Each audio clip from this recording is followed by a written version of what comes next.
अस्सलाम वालेकुम। क्या हालचाल बच्चों? बढ़िया एकदम। आप सभी बच्चों के सामने हम एक नया लेक्चर लेके आए हैं। तो आज हम बात करने वाले हैं कम्बिनेशन ऑफ रेजिस्टर की। रेजिस्टर्स की कम्बिनेशन से क्या मतलब है कि रेजिस्टर्स को कैसे कैसे जोड़ा जा सकता है, वो है हमारे सिलेबस के हद तक, क्लास 10 के हद तक दो ही तरह है, जो combination of resistor, series combination और पैरेलल कम्बिनेशन। हम आज सीरीज कम्बिनेशन के ऊपर बात करते हैं। सीरीज कम्बिनेशन होती क्या है? जब एंड टू एंड, ठीक है, दो कंसेक्टिवली दो या दो से ज्यादा रेजिस्टर्स को जोड़ा जाता है, ठीक है, तो इस तरह के कॉम्बिनेशन को हम सीरीज कॉम्बिनेशन कहते हैं। और यहाँ पे ऐसा कॉम्बिनेशन जिसमें करंट का फ्लो सेम हो, इसको भी हम सीरीज कॉम्बिनेशन कहते हैं। इन सभी बातों के ऊपर बात करेंगे हम, इसकी डेरिवेशन करेंगे। इक्विवेलेंट रेजिस्टेंस क्या होती है इसके ऊपर बात हम करने वाले हैं, कि इसके साथ साथ इक्विवेलेंट रेजिस्टेंस का फार्मूला भी हम निकाल लेंगे, ठीक है। अब देखें, when two or more resistors connected end to end consecutively, मतलब साथ ही जुड़े हुए एंड टू एंड, ऐसा कॉम्बिनेशन देखने को मिले तो उसे हम सीरीज कॉम्बिनेशन कहेंगे। यहाँ पे करंट का फ्लो हमेशा सेम होता है। क्यों होता है, उसके पीछे का रीजन भी हम जानने की कोशिश करेंगे। यहाँ पे अब सर्किट है, इससे आगे तीन रेजिस्टर्स जुड़े हुए हैं। अब इन तीनों रेजिस्टर्स पे करंट फ्लो करके जाएगा, और ये एक खास सर्टेन पोटेंशियल पे हमने रखा है। इन तीनों रेजिस्टर को एक सर्टेन पोटेंशियल हम इनको दे कर रखे हैं बैटरीज के जरिए, ठीक है, या सोर्स की मदद से इनको हम सर्टेन पोटेंशियल देंगे, तो ये पोटेंशियल इन सब पे डिवाइड हो जाएगा। लेकिन हम क्या करेंगे, इसी के बदले में एक इक्विवेलेंट रेजिस्टेंस हमें निकालनी होगी। अब इन्हीं का मतलब, इन्हीं के इक्विवेलेंट रेजिस्टेंस में हम एक इक्विवेलेंट सर्किट बनाएंगे। तो समझिए अभी मतलब क्या हुआ कि यहां से जो पोटेंशियल है, पोटेंशियल जो है वो हम अप्लाई कर रहे हैं इन रेजिस्टर को। बैटरी ये समझेगी कि मेरे पास एक ही रेजिस्टर है, और बैटरी के लिहाज से इन सब की रेजिस्टेंस को हम इक्विवेलेंट रेजिस्टेंस मानेंगे बैटरी के हिसाब से। अब यहां से करंट आई फ्लो कर रहा है, ये करंट आई फ्लो करेगा।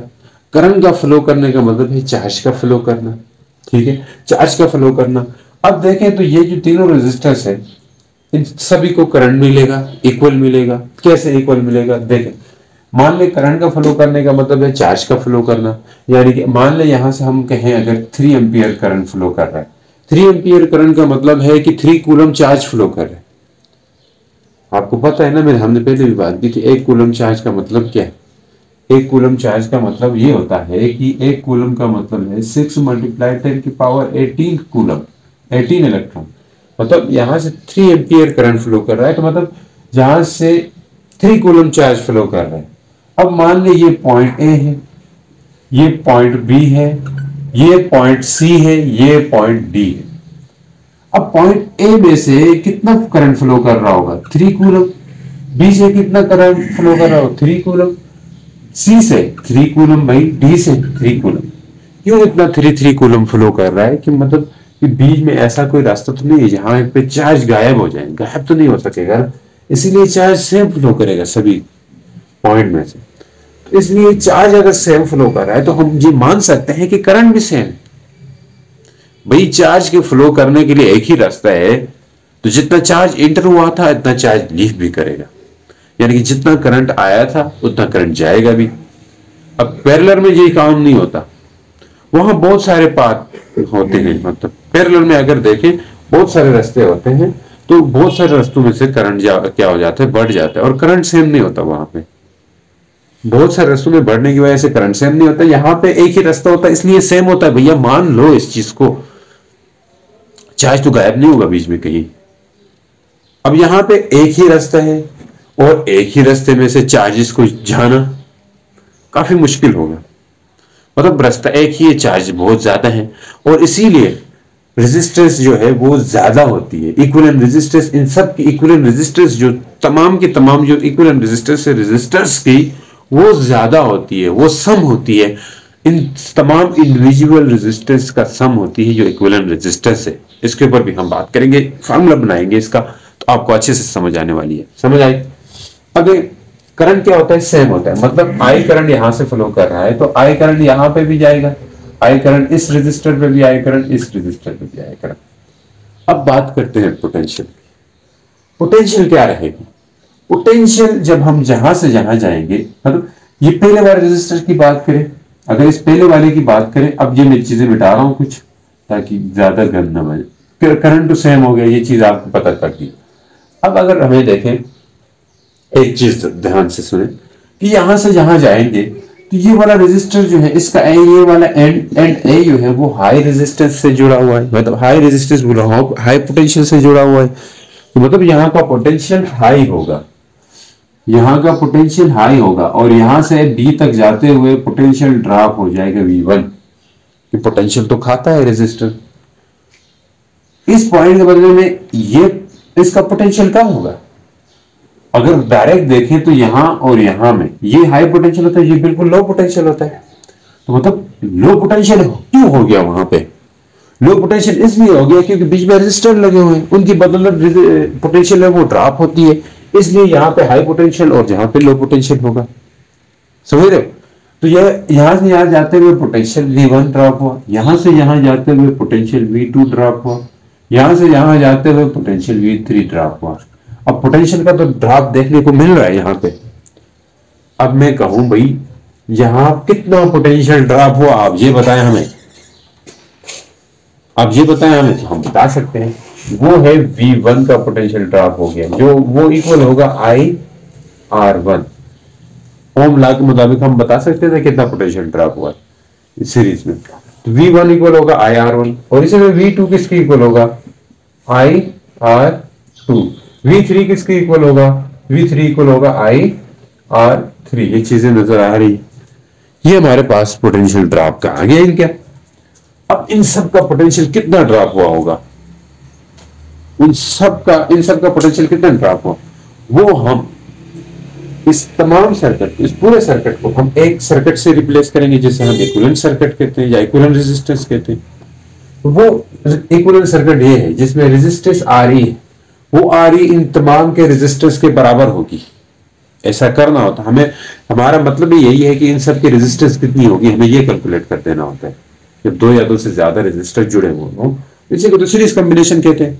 तो अब हम ये इक्विवेलेंट रेजिस्टेंस क्या होती है इसकी बात करते हैं। The resistance of a circuit, whole circuit, इस पूरे रेजिस्टेंस सर्किट की इज सिंगल रेजिस्टर। ये एक सिंगल रेजिस्टर होता है, मतलब इन सब के बदले में हम एक सिंगल रेजिस्टर लेते हैं। रिप्लेस बाय इंटायर सर्किट, पूरे सर्किट को, इंटायर मतलब तमाम पूरे सर्किट को रिप्लेस करते हैं एक सिंगल रेजिस्टेंस के। In such a way that for a certain applied voltage, that for a certain, इसको समझाऊंगा, सर्टेन अप्लाइड वोल्टेज V, एक खास वोल्टेज V के लिए, मतलब वो वोल्टेज जहां पे भी वही होगी और यहां पे भी वही होगी, यानी यहां 12 वोल्ट है, यहां पे भी 12 वोल्ट होगी। इसलिए सर्टेन वोल्टेज दोनों में सेम होगी तो दोनों में सेम करंट फ्लो करेगा, इक्विवेलेंट सर्किट और दूसरा सर्किट में सेम करंट फ्लो करेगा। तो for a certain applied voltage we will get same current, we will get a same current.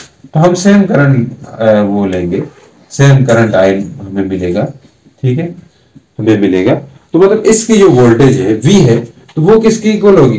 I, current same होता है, हमने कहा अभी सेम करंट फ्लो करेगा जब हमारे पास एक सर्टेन वोल्टेज के लिए दोनों सर्किट में सर्टेन वोल्टेज में दोनों में सेम करंट फ्लो करेगा, इसीलिए करंट दोनों में I होगा और रेजिस्टेंस जो है RE होगा, और वही RE इक्विवेलेंट रेजिस्टेंस होती है जो इन तमाम इंडिविजुअल रेजिस्टेंस के सम की इक्वल होती है, सम की इक्वल।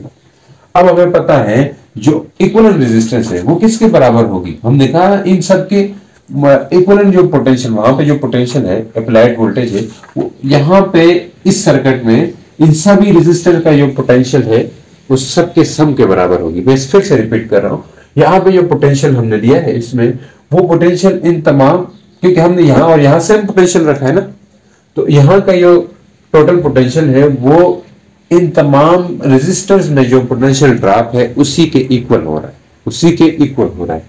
तो हम कह सकते हैं जो V है वो इक्वल है V1 plus V2 plus V3, या यूं कह लें अगर यहाँ पे V1 V2 V3 ड्रॉप हो रहा है तो यहां से यहां कितना ड्रॉप होगा? शुरू से आखिर तक V ड्रॉप होगा, शुरू से आगे तक V जो हमने दिया था वही ड्रॉप होगा। वही V किसके इक्वल होगा? वही V इक्वल होगा V1 plus V2 plus V3 के, यानी कि शुरू से ले जाकर आखिर तक तो V ड्रॉप हुआ था, जो V हमने बैटरी से दिया था वही ड्रॉप हुआ था, उसी के लिए हम V1 plus V2 plus V3 करेंगे।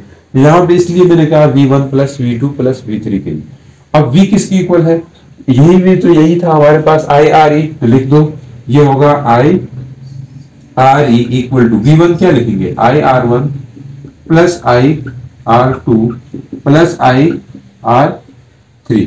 अब I को कॉमन आउट करें तो यहां से तो करने की जरूरत भी नहीं है, यहां से I कॉमन किया तो R1 plus R2 plus R3, तो ये I से कट जाएगा, R इक्वलेंट किसकी इक्वल आ जाएगी R1 plus R2 plus R3।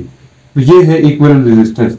The equivalent resistance in A series combination क्या होती है, सीरीज कॉम्बिनेशन के अंदर इक्विवेलेंट रेजिस्टेंस क्या होती है जी आप लिख लें, is the sum of individual resistance. मतलब वो जो इक्विवेलेंट रेजिस्टेंस होती है वो सम होती है इंडिविजुअल हर एक रेजिस्टेंस के सम के बराबर होती है। इसलिए सीरीज सर्किट में जो इक्विवेलेंट रेजिस्टेंस आती है वो हमेशा ग्रेटर आती है, ज्यादा आती है। क्यों आती है, क्योंकि एक ही रास्ता होता है, एक ही रास्ता होता है, चार्ज को फ्लो करने का एक रास्ता होता है और उसमें उनको बहुत ज्यादा रेजिस्टेंस देखने को मिलती है। और पैरेलल सर्किट हम जब पढ़ेंगे वहां पे रेजिस्टेंस कम होगी, इक्विवेलेंट रेजिस्टेंस, क्योंकि बहुत सारे रास्ते होते हैं उसमें से चार्ज बढ़ के जाता है तो उतना रेजिस्टेंस देखने को मिलता नहीं है। तो उम्मीद करता हूँ आप लोगों को समझ आई होगी। तो मिलते हैं एक नेक्स्ट लेक्चर के साथ, हमारे साथ बने रहेगा, तब तक के लिए गुड बाय, अल्लाह हाफिज।